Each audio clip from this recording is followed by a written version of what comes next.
Hi guys, it's Marieta. Thank you so much for tuning in. Today I'm going to talk about how you go from student visa to investor visa, or in other words, entrepreneur visa. This was frequently asked question, so let's do this.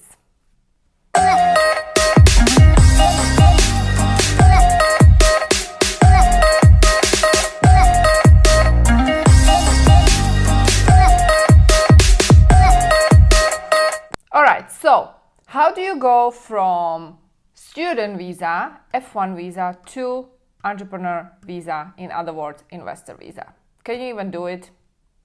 Yes, you can. First of all, if you are on F1 visa, you are a student, you can only study, you cannot manage the business. This is obvious. For those who don't know, you can only work on campus, or you can work during your optional practical training, OPT. Now, when your OPT expires, you need to leave the country, or you need to have a different status. You can either be employed and apply for H-1B work visa, or you can do the entrepreneur route, which is something that I suggest. If you know me, if you know my story, you know that I in fact graduated university in United States. Back then I was a student and I was looking for a way to stay in United States legally. Couldn't find a sponsor, therefore I started my own company and I sort of invested, and actually not sort of, I literally invested and I became an investor.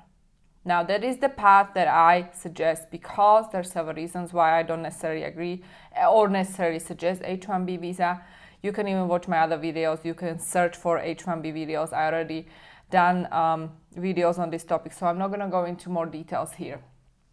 The point is, if you want to become investor, if you want to become entrepreneur, running your own business in the United States, you can do either change of status from OPT, in fact, to this entrepreneur visa, E2 visa, if you are from the treaty country, or you can leave the country and apply through the US consulate and come back, which is the way I suggest, because you're going to have a valid visa stamp in your passport and you will be able to actually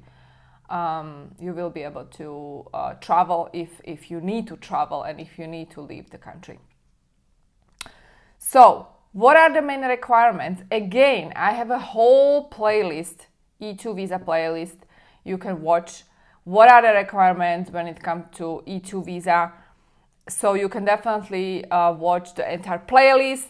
Long story short, you have to be investor. That's why it's called investor visa. You have to invest substantial amount of capital. What does this even mean, substantial? Well, it really depends on your particular business model. Based on my experience, around 100K is fine, even 50K is fine. But again, it depends on the business. Substantial amount would not be if you are investing into a restaurant, for example. The minimum investment there probably is higher, 150, 200K, something like that. But if you're starting your own company, consulting service type of company, or maybe a digital online company, maybe you're starting agency, maybe you're working on a startup, the initial costs maybe are lower than 100K, and you should be fine in that case. Therefore, it depends, okay? And I'm probably going to do a separate video where I'm going to discuss how much do you really need if you want to apply for this entrepreneur investor visa, because still, believe or not, people ask me the same question over and over again, even though I've done many videos. But I understand, guys, some people are new, they come to my channel, they don't know me, they don't know what type of work I do. So yeah, I do understand it. But for those people, I highly suggest you actually watch the videos. There is a playlist, E2 visa playlist. So to answer your question, yes, you can go from student visa to this investor visa as long as you are from a treaty country. But what if you are not from a treaty country, right? There are many of you guys that are not from a treaty country, especially if you are from India, for example, or if you are from China. Well, in that case, you have basically option to start a business in your home country, develop the business, and then later apply for L visa. Later, I mean year and a half later, if the business grows and everything goes well. But that will be the way to go if you want to be the business owner, if you want to be the entrepreneur, and if you don't want to do the H-1B visa. I hope this helps, guys. If you are new to my channel, make sure to subscribe. If you have question, comments, leave them below. And also check out the webinar with me where I discuss further details how you can start your business and how you can become a successful entrepreneur in the United States.